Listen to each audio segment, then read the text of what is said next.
بسم اللہ الرحمن الرحیم۔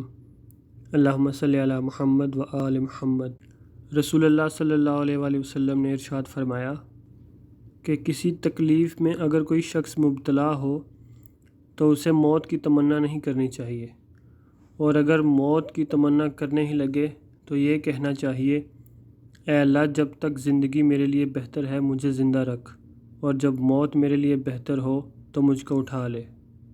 نبی کریم صلی اللہ علیہ وآلہ وسلم ارشاد فرماتے ہیں، مسلمانوں خیرات کیا کرو، کیونکہ خیرات کرنا اپنے آپ کو دوزخ کی آگ سے بچانا ہے۔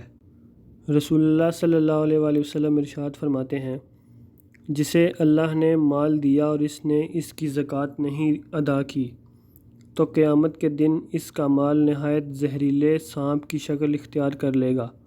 اس کی آنکھوں کے پاس دو سیاہ نقطے ہوں گے جیسے سانپ کے ہوتے ہیں، پھر وہ سانپ اس کے دونوں جبڑوں سے اسے پکڑ لے گا اور کہے گا کہ میں تیرا مال اور خزانہ ہوں۔